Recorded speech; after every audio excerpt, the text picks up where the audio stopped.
Hello students, this is Abhishek Verma and you are watching Vidya's Thaliwale sir. So students, आज हम पढ़ने वाले हैं MP board resources of India second part. जी हाँ, उसके हम सेकंड वीडियो लेक्चर की बात करने वाले हैं, सेकंड चैप्टर का सेकंड वीडियो। इसके पहले वाले वीडियो लेक्चर हमने क्रॉप्स का डिस्ट्रीब्यूशन पढ़ा था, रबी खरीफ और जैद क्रॉप्स के बारे में, साथ ही साथ हमने फूड क्रॉप और कैश एंड कमर्शियल क्रॉप्स की बात की थी।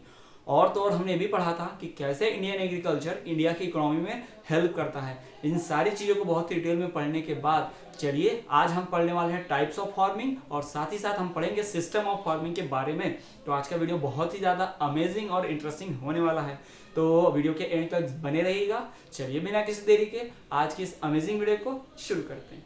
सो students, let us discuss about types of farming. जी हाँ, हम टाइप्स ऑफ फार्मिंग पढ़ने जा रहे हैं। पर टाइप्स ऑफ फार्मिंग को पढ़ने के पहले हम ये जान लेते हैं कि हमें टाइप्स ऑफ फार्मिंग पढ़ने की ज़रूरत ही क्यों है, क्यों ये डिफरेंट टाइप्स ऑफ फार्मिंग बना हुआ है। तो चलिए इसकी बात करते हैं। तो देखिए, जैसे कि हम पहले से जानते हैं कि ऑल ओवर इंडिया में सभी जगह एक ही तरह की ज़मीन प्रेजेंट नहीं है ना। कहीं पे रेड सॉइल होती है, कहीं पर येलो सॉइल है, कहीं पे एलिवियल सॉइल है। हम ये भी जानते हैं कि कहीं पर प्लेन लैंड है, कहीं पे माउंटेन रीजन्स हैं। जी हाँ, ये सारी चीज़ें हम जानते हैं कि लैंड का जो स्ट्रक्चर है, यानी कि लैंड की टोपोग्राफी है, वो क्या पूरी तरह से डिफरेंट है। तो खेती भी उस पर कैसी होगी, पूरी तरह से डिफरेंट होगी। इसलिए टाइप्स ऑफ फार्मिंग बना है ना। और भी चीज़ें हैं, जैसे कि पैसे के हिसाब से कुछ, अगर आपके पास ज़्यादा रॉ मटेरियल या ज़्यादा पैसा आपके पास इन्वेस्ट करने के लिए, तो आप बड़ी तरह की कुछ अलग तरह की खेती कर सकते हो। अगर आपके पास बहुत ही कम इन्वेस्टमेंट है, पैसा बहुत कम है, आप ज़्यादा पैसा नहीं लगा सकते खेती में, तो आप अलग तरह की फार्मिंग करोगे। आपके पास अगर ढेर सारे रिसोर्सेज टूल्स हैं, बड़े बड़े मशीन्स है ना, कंबाइन है, हार्वेस्टर है, आपके पास ट्रैक्टर है, तो इन सब चीज़ों से आप अलग तरह की फार्मिंग भी कर सकते हो, है ना। और हमने पहले भी पढ़ा कि फार्मिंग में बहुत सारी चीज़ें इंक्लूड होती हैं, जैसे कि एनिमल हस्बेंड्री, फिश रियरिंग, है ना, और हनी बी रियरिंग, जिसको हम एपीकल्चर, पिस्सीकल्चर या फिश को भी बोलते हैं। ये सारी चीज़ें जो हैं अलग अलग टाइप पे बेस्ड होती हैं। ठीक, तो एग्रीकल्चर की डिफरेंट एक्टिविटीज, डिफरेंट टाइप के रिसोर्सेज और डिफरेंट इन्वेस्टमेंट की वजह से फार्मिंग को अलग अलग टाइप्स में डिवाइड किया गया है। तो इन्हीं टाइप्स को हम पढ़ने वाले हैं। तो आपको एक बात तो क्लियर होगी कि टाइप्स ऑफ फार्मिंग क्यों बना हुआ है, यानी सब एक जैसी खेती क्यों नहीं करते हैं ना, अलग अलग खेती करने की जरूरत क्यों पड़ी है। तो ये बात तो क्लियर है, क्योंकि लैंड का स्ट्रक्चर डिफरेंट है, अलग अलग रिसोर्सेज, अलग अलग पैसा, अलग अलग पानी, अलग अलग फर्टिलाइजर होने की वजह से ही क्या है, फार्मिंग भी क्या होती है, अलग अलग होती है। अब हम बात कर लेते हैं कि कौन कौन से टाइप की फार्मिंग होती है। तो जी हाँ, फार्मिंग के जो टाइप्स टोटल 5 तरह की होती हैं। टोटल 5 टाइप्स की फार्मिंग होती है। पहली टाइप है जनरल फार्मिंग, दूसरा है स्पेशल फार्मिंग, तीसरा है ड्राई फार्मिंग, चौथा है मिक्स फार्मिंग और पांचवा है इरिगेटेड फार्मिंग। तो ये 5 टाइप्स की फार्मिंग होती है। एग्जाम में कभी कभी पूछा जा सकता है, तो आपको ध्यान रखना है how many types of farming are there. तो आपको क्या बताना होगा, there are total 5 types of farming. Number 1 general farming, number 2 specific farming, number 3 dry farming, number 4 mix farming and number 5 irrigated farming. तो आपको ध्यान रखना है कि 5 टाइप के क्या है हमारे पास फार्मिंग के टाइप्स प्रेजेंट है। तो चलिए हम एक एक करके डिटेल में जाते हैं कि ये एक एक टाइप जो फार्मिंग के हैं वो क्या है और इन्हें ऐसा नाम क्यों दिया गया और हर एक टाइप में किस तरह से फार्मिंग परफॉर्म की जाती है। तो चलिए हम पढ़ते हैं। सबसे पहले हमारा जो है वो general farming. So students, let us study about our first type of farming, which is general farming. जी हाँ, जनरल फार्मिंग की हम बात करते हैं। फार्मिंग का मतलब खेती होता है, पे याद रखिएगा, ठीक। और जनरल मतलब सामान्य, नॉर्मल खेती। तो इसी वजह से जनरल फार्मिंग का एक और नाम है नॉर्मल फार्मिंग। जी हाँ, याद रखिएगा, एग्जाम में पूछा जा सकता है। जनरल फार्मिंग का दूसरा नाम क्या है, तो normal farming. General farming is also known as normal farming. चलिए हम बात करते हैं कि जनरल फार्मिंग होते क्या है। देखिए, जब भी क्या होगा, एग्रीकल्चर फॉर्म को यानी खेत को इस तरह से बनाया जाएगा, इस खेत को इस तरह से तैयार करके रखा जाएगा कि उस खेत में एक से ज्यादा प्रकार के डिफरेंट डिफरेंट टाइप्स के क्रॉप्स उगाए जा सकें, जैसे नॉर्मली सभी लोग करते हैं। तो उसे हम क्या कहेंगे, जनरल फार्मिंग कहते हैं। इससे तो उसका नाम नॉर्मल फार्मिंग भी है ना। एक ही खेत को इस तरह से ऑर्गेनाइज किया जाए, उसमें कई फसलें निकाली जा सकती हैं, जैसे rabi crop, kharif crop, zaid crop, इस तरह से, है ना। तो the type of farm which is organise to produce different crops is known as general farming और नॉर्मल फार्मिंग। तो ये डेफिनेशन दी जाती है। तो agriculture farm is organise to produce different crops. इसमें जो एग्रीकल्चर फॉर्म होता है, खेत होता है, वो इस तरह से ऑर्गेनाइज किया जाता है, इस तरह से बनाया जाता है ताकि उसमें से ज्यादा अलग अलग प्रकार के डिफरेंट क्रॉप्स उगाई जा सकें। तो इसे हम क्या कहते हैं, जनरल फार्मिंग कहते हैं। ठीक, इसका एक और नाम है, it is also known as normal farming. किस नाम से इसे जानते हैं? नॉर्मल फार्मिंग के नाम से जानते हैं। जी हाँ, इसे नॉर्मल फार्मिंग भी कहा जाता है। तो आपको ध्यान रखना है क्या कहा जाता है इसे? Normal farming. और एक बात, each crop become source of income, और यहाँ पे जितनी भी क्रॉप उगा जाएगी हर एक क्रॉप से क्या मिलेगा? इनकम हो जनरेट होगी, यानी पैसा मिलेगा। यानी किसान यहाँ पे जो भी क्रॉप उगाता है उससे क्या किसान को मिलता है? इनकम मिलता है, फायदा मिलता है। तो आपको क्लियर हो गया जनरल फार्मिंग के बारे में। जनरल फार्मिंग का एक और नाम है क्या? इसका नॉर्मल फार्मिंग नाम है अगला। ठीक, और दूसरी बात ये कि इसको डेफिनेशन अगर आपको देनी है जनरल फार्मिंग की तो कैसे डेफिनेशन देंगे? When agriculture farm is organised in such a way to produce different crops so that it can produce different crops, है ना। When agriculture farm is organised to produce different crops then it is known as general farming और normal farming. Here this each crop produces individual source of income. यहाँ जो एक crop होता है वो क्या होता है? सोर्स होता है इनकम, हर एक क्रॉप से अलग पैसा मिलता है ना। Here each crop becomes individual source of income and this type of farming is also known as normal farming. Means general farming को नॉर्मल फार्मिंग के नाम से भी जाना जाता है। तो गाइस ये है हमारा जनरल फार्मिंग। अब इसके बाद हम बात करते हैं हमारे दूसरे टाइप ऑफ फार्मिंग की, जो है स्पेसिफिक फार्मिंग। तो जनरल फार्मिंग या नॉर्मल फार्मिंग पढ़ने के बाद अब हम बात करने वाले हैं स्पेसिफिक फार्मिंग की। जी हाँ, अब हम पढ़ने जा रहे हैं स्पेसिफिक फार्मिंग के बारे में कि स्पेसिफिक फार्मिंग क्या होता है। तो चलिए हम देखते हैं स्पेसिफिक फार्मिंग क्या होता है। स्पेसिफिक फार्मिंग की एक डेफिनेशन दी जाती है पर्टिकुलर। कैसे दी जाती है? When farmer obtains 50% of income और more than 50% of his income from only single crop. जब एक ही टाइप की फसल से उसकी आधे या आधे से ज्यादा इनकम जनरेट हो जाए। जैसे किसी किसान ने खेत में कॉटन और तुअर एक साथ लगाया, लेकिन कॉटन से इसको आधे से ज्यादा पैसा उसे कॉटन से मिलता है। खेत से मान लीजिए उसे 50 लाख रुपए मिल रहे हैं, तो 50 में 30 लाख उसे किससे मिल रहा है? कॉटन से, और 20 लाख तुअर से, यानी ज्यादा पैसा किससे मिल रहा है? कॉटन से। तो उस तरह के फार्मिंग को हम क्या कहेंगे? Specific farming. ठीक है, चलिए इसकी डेफिनेशन को डिटेल में बात करते हो, है ना। व्हेन 50% और more than 50% of income is obtained from only one crop then that type of farming is known as specific farming. ठीक, उसको ही क्या कहते हैं? स्पेसिफिक फार्मिंग कहते हैं। जैसे कि एग्जांपल के तौर पे अगर कोई किसान अपने खेत में सोयाबीन उगाता है और साथ ही साथ उसने ग्राउंड नट भी उगाए हैं या फिर उसने मेज भी लगाया है, लेकिन आधे से ज्यादा पैसा उसको किस फसल से मिल रहा है? सोयाबीन से मिल रहा है। सोयाबीन से ज्यादा पैसा मिल रहा है, बाकी फसल से कम। तो समझ लीजिए वो कौन सा खेती होगा? Specific farming. और उसको हम सोयाबीन फार्म भी बोलेंगे। ज्यादातर क्या उगाया जा रहा है वहाँ पे? सोयाबीन। तो क्या कहा जाएगा उसको? सोयाबीन फार्म ही कहा जाएगा। तो इस तरह के फार्मिंग में क्या होता है? एक क्रॉप मेन होती है और दूसरी सब्सिडरी होती है ना, मेन नहीं होती है दूसरी सब क्रॉप होगी, क्योंकि उससे कम पैसा आएगा। ज्यादा फोकस किसके ऊपर होगा? जिससे ज्यादा पैसा आएगा उसको हम ज्यादा उगाएंगे। ठीक है, तो आपको के सामने स्पेसिफिक फार्मिंग क्लियर होगी definition. The type of crop the type of crop from which farmer obtains 50% or more than 50% income is known as specific farming, है ना। वो क्रॉप जिससे फार्मर 50% या 50% से ज्यादा इनकम उस एक ही क्रॉप से जनरेट करता है, उसे ही हम क्या कहते हैं? स्पेसिफिक फार्मिंग कहते हैं। उसे ही स्पेसिफिक फार्मिंग का नाम दिया जाता है। चलिए हम दूसरी बातें जानते हैं स्पेसिफिक फार्मिंग के बारे में। स्पेसिफिक फार्मिंग जो है फेवरेबल वेदर कंडीशन की जरूरत पड़ती है। जी हाँ, ये क्रॉप जो है फेवरेबल वेदर कंडीशन से बहुत इफेक्ट पड़ता है और इसे फेवरेबल वेदर कंडीशन होगी तो ही बनाया जा सकता है, उगाया जा सकता है। देखिए क्रॉप आपने उगा लिया, मान लीजिए अगर आपने आधी फसल लगाई है जो अलग अलग टाइप की है, तो आपका एक क्रॉप भले ही खराब हो जाए लेकिन उस गलत मौसम से एक क्रॉप तो बराबर ठीक रहने वाला है ना। भले ही वो वेदर एक क्रॉप के लिए बेटर नहीं है लेकिन दूसरे क्रॉप के लिए क्या रहेगा? वो बेटर होगा। जैसे तुअर और कॉटन की बात करते हैं, अगर बारिश हो जाती है बीच में तो कॉटन खराब हो जाता है, लेकिन तुअर को पानी मिलता है तो उसमें ज्यादा फूल आते हैं, वो अच्छी क्रॉप बन जाती है। ठीक, लेकिन इसमें से दोनों में से एक को फायदा होगा ही होगा, है ना। इसलिए क्या चाहिए होता है? इसको अच्छे वेदर कंडीशन की आवश्यकता होती है, खराब वेदर कंडीशन की नहीं।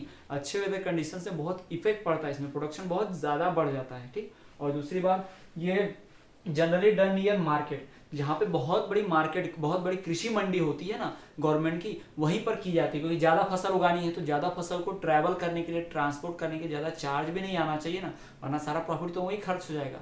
इसलिए आसानी से उस फसल को, उस क्रॉप को मंडी तक, मार्केट तक पहुंचाया जा सके ताकि ज्यादा से लोग उसको खरीद पा लें, है ना।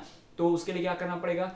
जिन किसानों का खेत उस कृषि मंडी के पास में होगा तो आसपास के सारे किसान वही एक ही फसल ज्यादा उगाते होंगे, क्योंकि उनको पता है फटाफट क्या होने वाला है? बिक जाने वाला है। तो इसलिए वो लोग क्या करते हैं? ये जो स्पेसिफिक फार्मिंग है वही लोग करते हैं जिनका खेत अधिकतर कहाँ पर होता है, मार्केट के, कृषि मंडी के पास में होता है। तो ये बात कर ली हमने किसकी, स्पेसिफिक फार्मिंग। तो आपको स्पेसिफिक फार्मिंग पूरी तरह से क्लियर हो गया कि वो फार्मिंग जिसमें 50% या 50% से ज़्यादा इनकम एक ही प्रकार की क्रॉप से, फसल से निकलती है ना। जितना भी पैसा कमाता है किसान, उसमें आधा या आधे से ज़्यादा पैसा उसे एक क्रॉप से मिलता है, बाकी जो बचे हुए पैसे 2-3 क्रॉप से या किसी नॉर्मल क्रॉप से निकाल लेता होगा, है ना। तो उसको हम क्या बोलते हैं, स्पेसिफिक फार्मिंग बोलते हैं। और इस क्रॉप का फेवरेबल वेदर कंडीशन बहुत ज़रूरत होता है, इसकी आवश्यकता है कि इसे बहुत ही फेवरेबल, इसके लायक अनुकूल वातावरण मिले, अनुकूल मौसम मिले, है ना, फेवरेबल वेदर कंडीशन। साथ ही साथ ये उन जगहों पर अधिक की जाती है इस तरह की फार्मिंग जिनका खेत कहाँ पर हो, कृषि मंडी के पास हो, है ना। The farms which belongs to near market generally perform specific type of farming. तो ये हमारा स्पेसिफिक टाइप ऑफ फार्मिंग। चलिए अब हम पढ़ते हैं हमारा नेक्स्ट टाइप ऑफ फार्मिंग। तो चलिए हम बात करते हैं ड्राई फार्मिंग की। जी हाँ, अब ये ड्राई फार्मिंग क्या होती है, आपको नाम से समझ में आ रहा हो कि ड्राई मतलब सूखा। ये उन्हीं इलाकों में की जाती होगी जहाँ पे सूखा पड़ता होगा, यहाँ जो एरियाज ड्राई रीजन्स में आते होंगे या जहाँ पर बारिश बहुत कम होती होगी। तो इसकी डेफिनेशन भी कैसे दी जाती है, the areas receiving the rainfall less than 50 centimetre, है ना। The type of farming which is done in areas having less rainfall than 15 centimeter is known as dry farming। यानी वो एरिया जहां पर फार्मिंग की जाती है, लेकिन कैसी फार्मिंग, जहां पर 50 सेंटीमीटर से भी ज्यादा एनुअल रेनफॉल होती हो, साल भर में 50 सेंटीमीटर से भी ज्यादा लेस रेनफॉल होगी, तो उस एरिया को हम क्या कहेंगे, ड्राई फार्मिंग वाले एरिया को कहेंगे ना, वहाँ ड्राई फार्मिंग होती होगी। ठीक, यहाँ पर फार्मिंग करने के लिए बारिश के पानी को, रेन वाटर को प्रिजर्व करके रखा जाता है डैम्स में, है ना, और पॉन्ड्स, लेक्स में या फिर टैंक्स में, और साथ ही साथ रेन वाटर हार्वेस्टिंग की जाती होगी, तभी जाके यहाँ पर खेती पॉसिबल होगी। और इससे एक बात तो क्लियर है, अगर बारिश के पानी से हो रही है, यानी कि ये फार्मिंग टोटली, इस तरह की जो फार्मिंग है टोटली किसके ऊपर डिपेंड है, बारिश के ऊपर, रेन वाटर यानी कि मानसून के ऊपर डिपेंड है। अगर मानसून लेट आया तो क्या होगा, क्रॉप फेल। मानसून जल्दी आ गया तो क्रॉप फेल। अगर मानसून जो है बहुत ज्यादा बारिश आता है तब भी क्रॉप फेल, बहुत कम आता है तब भी क्रॉप फेल। यानी कि इस तरह की फार्मिंग में क्रॉप फेलियर एक कॉमन फीचर है। यानी इस तरह का जो फार्मिंग होगा, बार बार क्रॉप फेल होती है, भाई बारिश के पानी के ऊपर डिपेंड है, और बारिश को फिक्स है नहीं, कभी भी जल्दी, कभी भी कम, कभी बहुत ज्यादा, कभी बहुत कम आती है। तो जिसकी वजह से इस तरह के क्रॉप में बार बार क्या होता है, फेलियर होते रहते हैं, यानी फसल बहुत कम उगती है, अक्सर इसमें फसलें खराब हो जाती हैं। ठीक, तो failure of crop it's common feature, है ना, क्रॉप का फेलियर होना क्या है, इसका एक कॉमन फीचर है। तो आपको ऑब्जेक्टिव में आ सकता है कि किस तरह के फार्मिंग का क्रॉप फेलियर होते रहता है। तो ड्राई फार्मिंग में, या ड्राई फार्मिंग का फीचर क्या है, फेलियर ऑफ क्रॉप। तो आपको ध्यान में रखना है, आपको एग्जाम में पूछा जा सकता है। और यहाँ पर इरिगेशन के लिए जो वाटर है वो बहुत ही कम अवेलेबल होता है, less availability of irrigational water. तो एक बात तो क्लियर है कि ड्राई फार्मिंग उन एरियाज में की जाती है जो ड्राई एरियाज होते हैं, या फिर वो एरिया जो साल भर में 50 सेंटीमीटर से भी कम रेनफॉल रिसीव करते हैं, जहाँ 50 सेंटीमीटर से भी ज़्यादा कम बारिश होती है पूरे साल भर में, उसे हम क्या कहते हैं, ड्राई फार्मिंग कहते हैं। ठीक, और इस एरिया में बार बार फसलें क्या होती हैं, खराब होती हैं, there occurs failure of crop. ये इसका बहुत ही कॉमन फीचर है ड्राई फार्मिंग का, कि यहाँ पे फेलियर हो जाता है क्रॉप का। साथ ही साथ यहाँ पर क्रॉप उगाने के लिए बारिश के पानी को बचाते हैं, यानी रेन वाटर हार्वेस्टिंग किया जाता है, there is preservation of rain water is done, है ना, रेन वाटर का प्रिजर्वेशन किया जाता है। यहाँ पर एक खास बात और है कि यहाँ इरिगेशनल वाटर जो है बहुत कम है, there is less availability of irrigational water. तो अब हम बात करें हमारे नेक्स्ट टाइप ऑफ फार्मिंग की। तो चलिए हम बात करते हैं मिक्स्ड फार्मिंग की। तो नाम से पता चल रहा है कि ये मिक्स्ड फार्मिंग मतलब यहाँ एक से ज्यादा काम किया जाता होगा, है ना, एक से ज्यादा तरह की खेती की जाती हो। तो मिक्स्ड फार्मिंग की डेफिनेशन कैसे देते हैं कि where the type of farming in which animal rearing is also done along with crop production. यानी कि वो उस तरह की फार्मिंग जिसमें पशुपालन भी किया जा सकता है फसल उगाने के साथ साथ, यानी कि the type of farming in which animal rearing is also done along with crop production, जिसमें फसल उगाने के साथ साथ पशुपालन भी किया जाता है, जानवरों को भी पाला जाता है, उस तरह की फार्मिंग को क्या कहते हैं, मिक्स फार्मिंग। यानी यहाँ पे पशुपालन, एनिमल हस्बेंड्री भी हो रहा है, साथ ही साथ क्रॉप प्रोडक्शन भी हो रहा है, तो इसे हम क्या कहते हैं, मिक्स्ड फार्मिंग कहते हैं। और इस किस प्रिंसिपल पर बेस्ड है, तो ये इस प्रिंसिपल से बेस्ड है कि इसमें 10 से लेके 49 यानी 10 to 49% की जो इनकम है वो किससे मिलेगी, एनिमल रेयरिंग से। बाकी 50 या 51% किससे मिल सकती है, क्रॉप से। यानी प्राइमरी चीज क्या है, अभी भी यहाँ पर क्या है, क्रॉप प्रोडक्शन ही है, और सप्लीमेंट्री क्या है, एनिमल। यानी ज्यादातर जो मेन मुद्दा है, मेन पैसा कमाना, total income, main income 50% income generate करना कहाँ से, हमारे क्रॉप प्रोडक्शन से। बाकी कितना कर सकते हैं हम, जो भी कम या ज्यादा 10 से 49% तक कहाँ से कर सकते हैं, एनिमल रेयरिंग से। तो हम कह सकते हैं एनिमल रेयरिंग इस टाइप की फार्मिंग में सप्लीमेंट्री काम है, और प्राइमरी काम क्या है, क्रॉप प्रोडक्शन है। ठीक, और तो इसमें एक और बात है कि इसमें यहाँ जो एनिमल का डंग होता है उससे ही ऑर्गेनिक मैन्योर प्रिपेयर किया जाता है, और उस मैन्योर को खेतों में डालते हैं ताकि क्या हो, सॉइल की फर्टिलिटी बढ़ जाए। यानी यहाँ पर बहुत हेल्प हो जाती है फार्मिंग में, क्रॉप प्रोडक्शन में, इस एनिमल रेयरिंग की वजह से। और इस टाइप की फार्मिंग जो है इंडिया में आजकल बहुत ज़्यादा पॉपुलर हो रही है, और वर्ल्ड के दूसरे पार्ट में तो किया ही जाता है, साथ ही साथ इंडिया में बहुत ज़्यादा पॉपुलर हो रहा है। आजकल जो बड़े बड़े किसान हैं जिनके पास कुछ पैसा है इन्वेस्ट करने के लिए, वो इसी टाइप ऑफ फार्मिंग को प्रीफर करते हैं, और इस तरह की खेती को क्या कर रहे हैं, आजकल कर रहे हैं, क्योंकि इससे मदद हो जाती है, एनिमल रेयरिंग भी हो रहा है, साथ ही साथ जो एक्स्ट्रा इनकम जनरेट करेगा, और वो हेल्प कर देगा किसमें, क्रॉप प्रोडक्शन में, मैन्यूर मिल जाएगा, है ना, और दूसरी भी चीज़ें हेल्प हो जाती हैं, किसकी वजह से, सिर्फ और सिर्फ इस टाइप ऑफ फार्मिंग से। तो यही फार्मिंग क्या कहलाता है, हमारा मिक्स टाइप ऑफ फार्मिंग। तो चलिए अब हम बात कर लेते हैं हमारे आखिरी टाइप ऑफ फार्मिंग, जो कि है इरिगेटेड फार्मिंग। जी हाँ, इरिगेटेड फार्मिंग की हम बात कर लेते हैं। नाम से पता चल रहा है इरिगेटेड यानी इरिगेशन के ऊपर बेस्ड। ठीक है, तो वो टाइप ऑफ फार्मिंग जो किसके ऊपर मेनली होगी, बेस्ड इरिगेशन पर, और इरिगेशन के सोर्सेज क्या होंगे, वेल्स, ट्यूबवेल्स, कैनल्स। जी हाँ, कुएं से, बोरवेल से, साथ ही साथ नहरों से, यहाँ से जो इरिगेशन सोर्स होगा पानी का, इस तरह की फार्मिंग अगर की जाती है तो उसे हम क्या कहेंगे, इरिगेटेड फार्मिंग। और इस टाइप की फार्मिंग तो साल भर की जा सकती है, क्यों, क्योंकि इसे ना बारिश की आवश्यकता ना कुछ, क्योंकि इन सोर्सेज से पानी साल भर अवेलेबल होगा, through out the year available होगा, इससे साल भर इस तरह की फार्मिंग की जाती है। और जनरली इस तरह की फार्मिंग तो वहीं की जाएगी यहाँ पर बारिश का पानी नहीं होगा, तभी तो हम नहर से पानी लेंगे, कुएं से पानी लेंगे, बोरवेल से पानी लेंगे ना। This type of farming is perform in areas receiving less rainfall. इस तरह की फार्मिंग उन्हीं एरियाज में होती है जिन एरियाज में क्या मिलता है, बहुत ही कम बारिश होती है ना, रेनफॉल क्या हो, बहुत ही कम हो, उस एरियाज में किया जाता है। और इस तरह की फार्मिंग में मेनली जो मेन प्रोडक्ट उगाए जाते हैं, खासकर किन क्रॉप्स का प्रोडक्शन किया जाता है, तो पैडी, पैडी मतलब राइस, धान, चावल जिसे भी जानते हैं, शुगर कैन, वीट, कॉटन, है ना, paddy, sugar cane, wheat, cotton, इस तरह की चीजें उगाई जाती हैं इस टाइप ऑफ फार्मिंग में, जिसे का नाम क्या है, इरिगेटेड फार्मिंग। इसमें इरिगेशन सोर्सेस अलग होते हैं, इसमें रेन मानसून से कोई लेना देना नहीं है। इसमें जो इरिगेशन सोर्स होगा वो क्या होगा, well, tube well, canal, lakes, ponds भी हो सकते हैं, डैम्स भी हो सकते हैं ना। तो इस तरह के इरिगेशन सोर्सेज से जो खेती की जाती है उस तरह की खेती को कहते हैं इरिगेटेड फार्मिंग। और इसमें जो है ये उन्हीं एरियाज में की जाएगी, खेती अधिकतर उन्हीं एरियाज में परफॉर्म होगी जो लेस रेनफॉल वाले एरियाज होंगे, the areas receiving less rainfall. और साथ ही साथ इसमें मेनली क्या उगाया जाता है, पैडी, शुगर कैन, कॉटन, इस तरह की चीजें उगाई जाती हैं। तो ये होगा हमारा टाइप्स ऑफ फार्मिंग।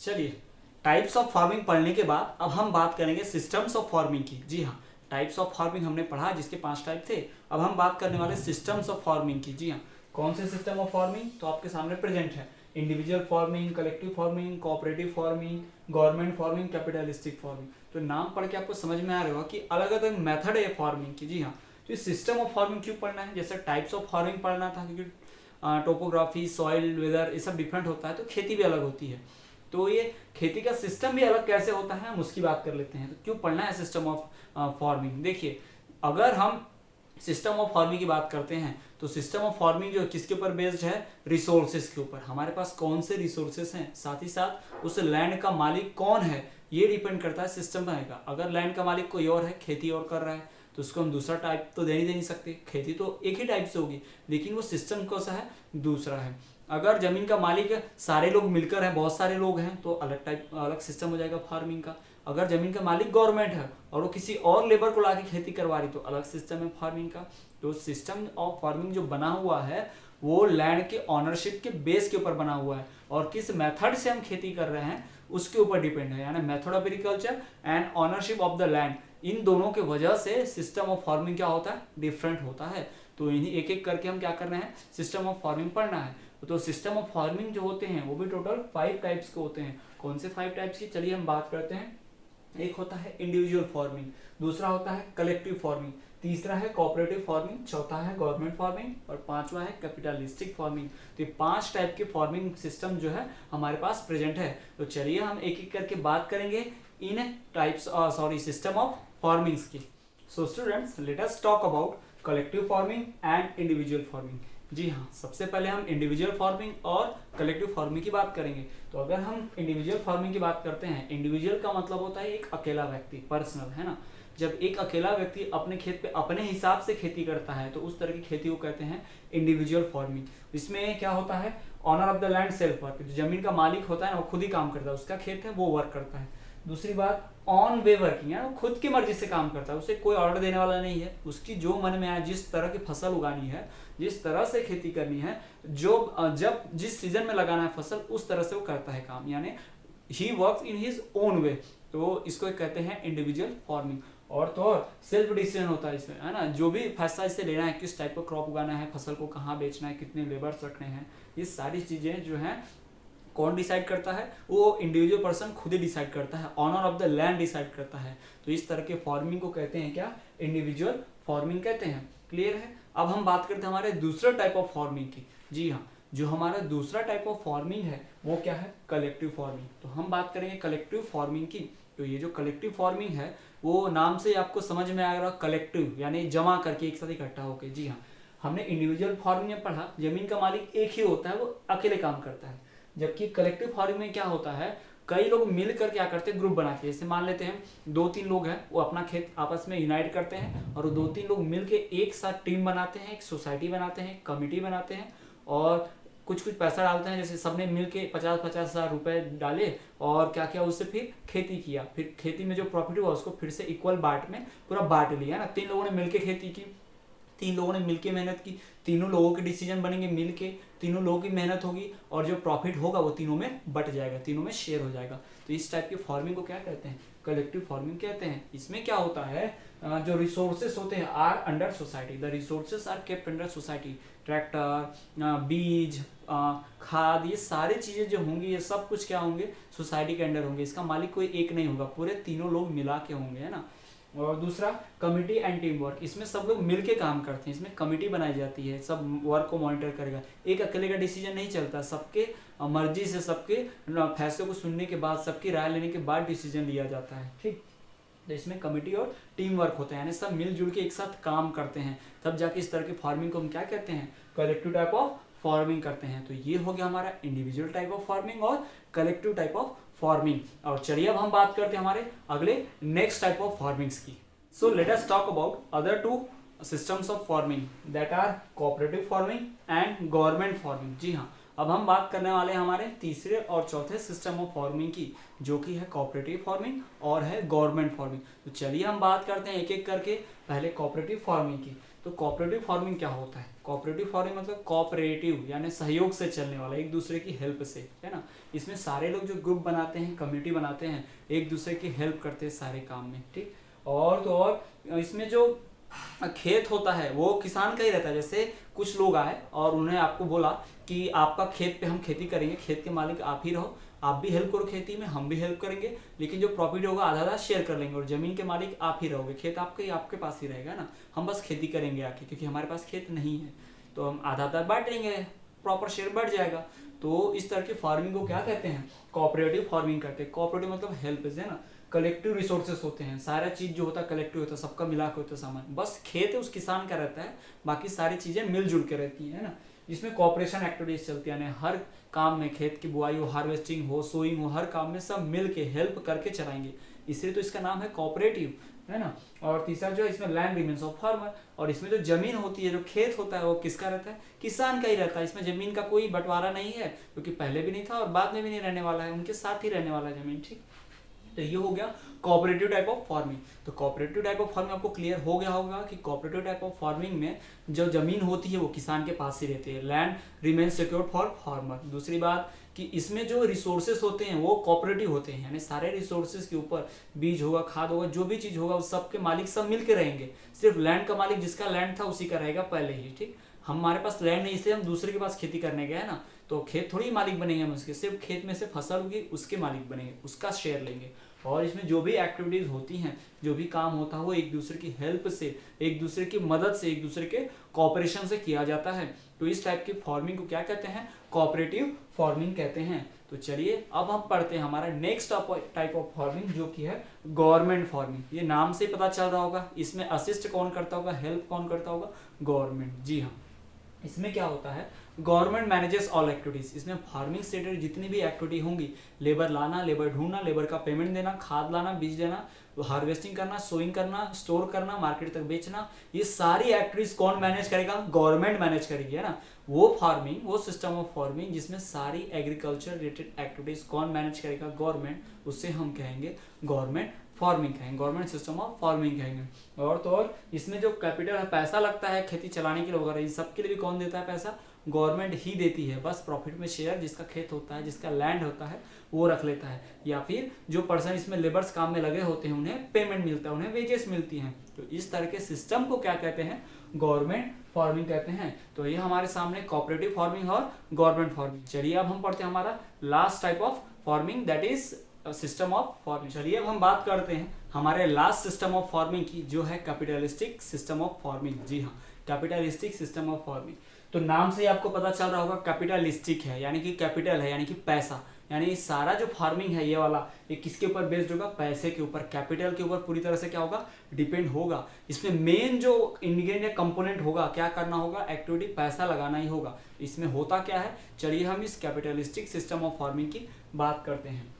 तो इस सिस्टम ऑफ फार्मिंग में लैंड ओनर इन्वेस्ट करता है कैपिटल को, यानी जितना पैसा लगाना है सब कौन लगाएगा, जमीन का मालिक। जिसकी जमीन होगी वही सारा पैसा खर्च करता है। The land owner invest the capital, ठीक। और जो भी एक्टिविटीज होंगी, यानी लेबर हायर करना, अनाज को गोदाम में स्टोर करवाना, है ना, ये सब कुछ कौन करेगा, उसके मैनेजर्स। और इन मैनेजर्स को कौन हायर करता है, लैंड ओनर। सबसे पहले लैंड ओनर इन्वेस्ट करेगा कैपिटल, सारा पैसा इन्वेस्ट करेगा, खर्च करेगा, बीज लाने का, हल चलाने का, खेत को तैयार करने का, सब कुछ पैसा खर्च करेगा जमीन का मालिक, लैंड ओनर।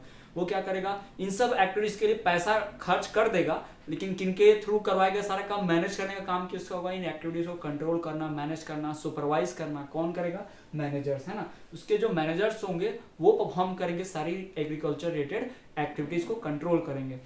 साथ ही साथ इसमें जो भी प्रॉफिट होगा, जो भी लॉस होगा, वो सब कौन लेगा, जो भी लैंड ओनर होता है वही लेता है। जितना प्रॉफिट होगा लैंड ओनर लेगा, वो सबको वेजेस देगा, लेकिन उसके बाद जितना भी प्रॉफिट होता है लैंड ओनर बियर करता है। अगर लॉस हुआ है, अगर कोई घाटा भी होता है, उसको भी कौन बियर करता है, लैंड ओनर ही बियर करता है।